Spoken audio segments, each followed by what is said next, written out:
Welcome back. We've had a lot of Premier League and FA Cup action. Let's get right into it. Big FA Cup action for Manchester City through to the semi-final after a 2-1 win over Bournemouth. Impressive second half. Impressive, not really impressive first half. A few faults. We're not going to go too far into the game. We got a lot of stuff to talk about today. A missed penalty in the beginning from Haaland, really disappointing. He had overall had a kind of a disappointing game, even though he did score. He had quite a few chances he should have scored. He should have been hitting the back of the net 3 or 4 times, honestly, I think. But he misses the penalty. We go down 1-0.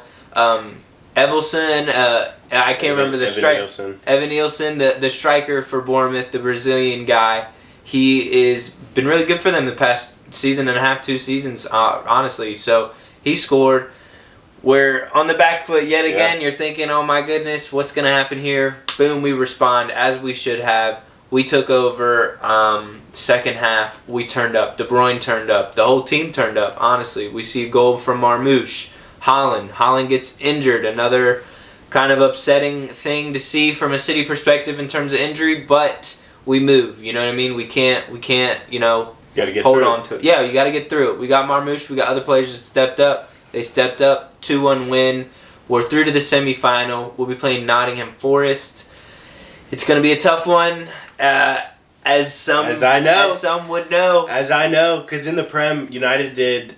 actually, we lost. It's not a good result in any way, shape, or form. It was an okay performance. It wasn't a great performance. But, I mean, it's a tough one to take because... your performances will bring results. No matter if you have a good performance and you continue to put forward good performances, that'll bring results. If you continue to put forward bad performances, but you get decent results out of it, you're eventually going to turn those into losses and draws. So eventually, hopefully, we can turn this into a draw or a win. Hopefully it's a lot quicker than what I think it will be and what everyone expects it to be. But, I think Amorim has some good ideas and some good style of play that we saw, and we really dominated possession, but it just showed our clear lack of a front line. Nottingham Forest is a good team. I mean, their back line. I mean, we don't even have to talk about how good Man United's front is because we already know it's not looking too hot. It ain't it.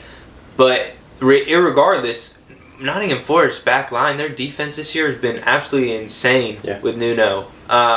The whole team, from back to front, the way they defend. 12 and then now 13 clean sheets in the Prem for Nottingham Forest. Like Tanner said, their defense has been fantastic this year, and we weren't able to do anything. It was same old story. We get beat from pace and power because Elanga, shout out to you, dog. Fantastic goal. Man. Can't take nothing from you. Fantastic. Now, this has brought up a lot of, should United have sold him?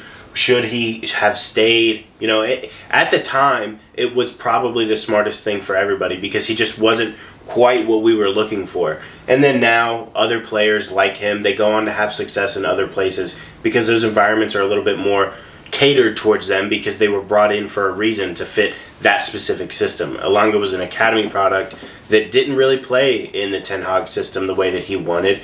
Doesn't really fit in the Amorim system, but in the system that Nottingham Forest have and Nuno has, it's fantastic. It's exactly what you need. Sometimes players go away and they just, they need that move away. It's kind of best for the player and the club, honestly. Even Manchester City, the obvious one is Cole Palmer. But, even somebody like Liam Delap, he goes to, Ipswich. He goes and thrives. Sometimes players need it. The club needs it as well. In hindsight, you can kind of say, he did score against us. And he is also having a really good season with Forrest. Not just this goal against United But he's been very good this year. He's been good. And it's easy to say that now. But it's just sometimes that's kind of the right thing for player and club. And I think for Elanga, it kind of was the right move for him. Maybe, we have there's a little buyback clause in there for some. But at the end of the day, your players that you have, they got to turn up. Bruno Fernandes couldn't turn up. He can't do it every single game for him. By himself. By himself every game. Other guys got to do something. You see him in the middle of the field. He's playing the 10. He's playing the 8. He's fucking rocketing the ball at the net as many chances as he can. Yeah. And he can't do it every game. He can't. He needs some help. The team really can't be. Yeah, no, the team aren't really helping him out a lot. I mean, I don't know how this team really goes forward without just drastically improving the squad in the summer and just fire sailing so many different people. And I really don't think that'll happen, because in the past we've seen, hey, we need to get rid of X, Y, and Z, and we only managed to get rid of Z. And it's like, why do we have some of these players still lingering around? Why are they here? They obviously aren't going to be a part of the project in 2 to 3 years, so why are they here? But it's probably not going to happen. We'll see what happens in the summer. We need it desperately. Hopefully, some type of move for Osimhen or some, Gyökeres or somebody in that forward attacking line just to help us out, because we need all the help that we can get right now. Manchester City, on the other hand, in the Premier League, we're catching a 2-0 win. Without Haaland. We got Marmoush up top. Little bit of surprise for everyone. Grealish in the 10 role. Lights out. Guess what he does? Scores 2 minutes in. 2 minutes in, assist from Savinho. Savinho lighting it up. Wanted a little bit more from Savinho in some scenarios, but he had a good game. Nico back in. We love to see that. Cousinov is out. A star guy for us, especially for these past few games. He's been really, really good. Yeah. Kind of what you'd expect from a City lineup. Leicester, it's Leicester. I mean, we should be beating them no matter what form we're in, no matter what form Leicester's in. I don't think Leicester scored away in like 5 or 6 games or something like that now. Especially, again, another no goals against City at the Etihad. Really good performance. I guess the biggest highlight of this game is like a fan protest. A lot of fans were protesting this game. Ticket prices are insane at the Etihad right now. And fans don't like it, so it was a big protest. I think a lot of people didn't come in for like 10 or 15 minutes, first 10 or 15 minutes of the game.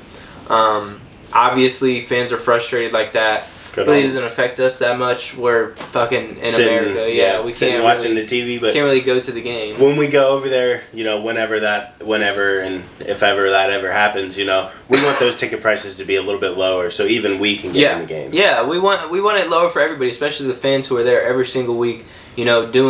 Contributing the most for the clubs. Doing God's work for United.